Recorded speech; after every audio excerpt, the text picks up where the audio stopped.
Tonight, the National Weather Service is confirming 2 tornadoes touched down near Mooresville. That includes an EF1 with winds of up to 105 miles per hour. So what we're looking at is some damage, and this video is what we found. This damage was east of Mooresville. That's in Madison Township. The storms brought very strong winds across central Indiana last night, causing tornado warnings late into the night. And we could see some more storms tonight. Angela's here tracking it all from the Weather Center tonight. Boy, you're not getting a break, Angela. No, the good news, though, tonight, we're not expecting widespread severe weather, maybe a couple of hail-producing thunderstorms. A quick wrap-up of last night's storms. You mentioned the 2 tornadoes in Morgan County. These, one was an EF0. That's the damage it produced, 85-mile-per-hour winds. The other EF1 damage winds at 105 miles per hour. That was the longer of the 2 tornadoes, both just to the southeast of Mooresville, and the longer one crossed 144, was on the ground just under 3 miles. The third confirmed tornado in Cortland, that is just northwest of Seymour in Jackson County in the southern part of the state. EF1 damage found there. We were not alone. Look at the hundreds of storm reports over the last 24 hours. There are the 2 confirmed tornadoes in the northern sections of Morgan County. We take you outside. What's left of our Tuesday evening. Temperatures will stay in the low to mid 60s.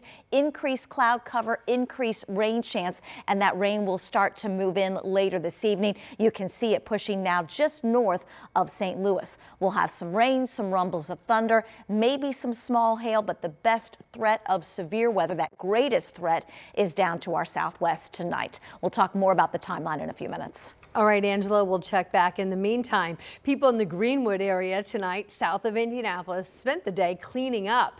This after the severe weather swept through last night. And those storms also closed some schools today. Jenna Webster headed to Greenwood and found some areas are seeing worse damage than others. Olive Branch Road is really where we've kind of seen some of the worst damage out here this morning in Greenwood, all up and down this street. It's big, giant trees like this that were just ripped from their roots. I think there was a legitimate touchdown. I mean, I'm not a weather person, but certainly looks like there were a lot more damage than what we thought. Strong wind in Greenwood left behind exposed tree roots, snapped branches on cars, over driveways and power lines. At this home, a mangled basketball hoop is hidden beneath the branches. But this is like the twist of the trees, but also just being blown over. So it definitely seems like there was something more than just like a severe storm. Well over 1,000 people in Greenwood were without power. The Johnson County Sheriff's Department had to close down South Morgantown Road near Center Grove High School for more than 5 hours, waiting for crews to turn off power lines before clearing a downed tree. Greenwood High School went to an e-learning day after storms damaged the roof. You can see a small hole there on the left. That's part of the auditorium. So the upper part is looks like siding, but it's more of a concrete material, and just a small section of it we believe got pulled off last night. The superintendent says the debris punctured smaller holes that let water into the cafeteria. Now they're assessing and making plans to patch up, but not sure how long that will take. Most of the trees we saw thankfully fell away from the homes in this one instance, though we did see it fall into the back of the house. You can see it kind of pushing up the roof of the house and exposing some of the inside. But out here in Greenwood, it's going to be quite a bit of cleanup. Crews are just starting to get out and assess all of that damage. In Johnson County, Jenna Webster, 13 News. All right, thanks for taking us there, Jenna. The Greenwood superintendent did not have a timeline for fixing the roof. He is hopeful students will be back in person at the high school tomorrow, though. The district also had to close Westwood Elementary today because of a power outage.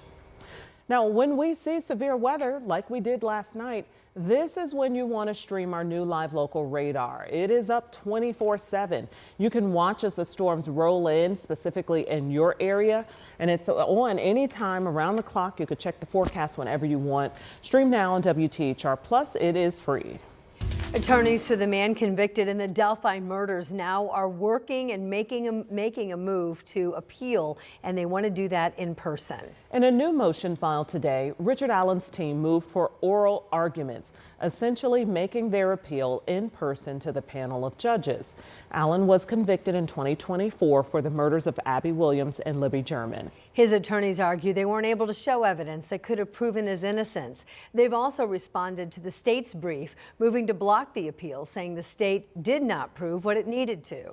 So you can find our in-depth coverage of the Delphi murders going all the way back to February of 2017. You can locate it on demand on WTHR+. Tonight, the Marion County coroner is working to ID a man who was killed after a crash that involved a semi. It happened around 12:45 this afternoon on Guyan Road near West 56. Police say the man who died was driving a car south on Guyan Road, but investigators say the car then crossed over into the northbound lanes and then hit the front of a semi. That semi driver and another man did stay on the scene. Police say they are cooperating with their investigation right now. Also tonight, police say a suspected gang member tied to 3 shootings, including a murder, is now off the streets of Indy. This rash of shootings happened in April of last year. As Ashton Hackman shows us, police say the suspect is 16 years old. And they say despite being 15 years old at the time of the crime spree, Richard Williams was an active member of a gang known as Project Baby's Thugging. Now he's facing adult charges for an ambush police say he organized here on Temple Avenue last year. That's where police found 24-year-old Wilson Astrid shot in the neck. He survived but died in August from complications from the shooting. Before he died, detectives say Astrid identified Williams as his shooter. A week after the shooting, police say Williams shot another man at a gas station near 25th and Sherman. He was arrested 15 minutes later and found with 2 guns. Police say his head wrap and shell casings from his gun matched evidence collected from the homicide. That's the part that's just baffling, to think that someone thought at 15 years old it's okay to try and take someone else's life. Ahead at 6, how police say Instagram posts and messages tie Williams to not just the homicide here on Temple Avenue, but 2 other shootings as well. In Indianapolis, Ashton Hackman, 13 News. All right, and Williams is being held in jail without bond. He made his initial court appearance this morning and is scheduled to be back in court in June. Tonight, we're getting a look at new court documents in the deadly shooting of a 17-year-old in Shelbyville. Adelina Perez died in the shooting a little more than a week ago. And in the court documents, police say witnesses told them Perez dared the suspect, 18-year-old Jake McQuarrie, to point a gun at her that he was waving around. They told police McQuarrie and a 17-year-old took off after the shooting before officers arrived on the scene. McQuarrie now facing a charge of reckless homicide. Police took the 17-year-old to a juvenile delinquent detention center. Tonight, we're learning the name of a man killed in a shooting on the east side of Indianapolis. The Marion County coroner identified him as 33-year-old Lemique Boykins. The shooting happened a little more than 24 hours ago near East 30th and Mass Ave. Officers have not released any info about a suspect. Indiana now jumping into the AI race. Yep, at the State House today, Governor Mike Braun announcing a new statewide effort aimed at helping Hoosier businesses use AI to do things like create jobs and boost wages. 13 News State House reporter Emily Longnecker is here to explain. Yeah, the new program is called In AI, and at today's announcement, Governor Braun said he wanted Indiana to be the most AI-ready state in the nation, and he thinks this program will help. Critics, though, have questions about what the growth of AI will mean for jobs and the creation of data centers needed to make AI possible. We've all heard about AI, the mystery of it, how it's going to change everything in front of us. Well, I'd say take a deep breath. It's going to make a big difference. And Governor Mike Braun thinks that difference can start on Main Street, Indiana, with small businesses. This program will help businesses adopt AI in practical ways. Under the program, the state will connect businesses with AI training resources, also linking companies with university students to help them learn how to use AI in projects.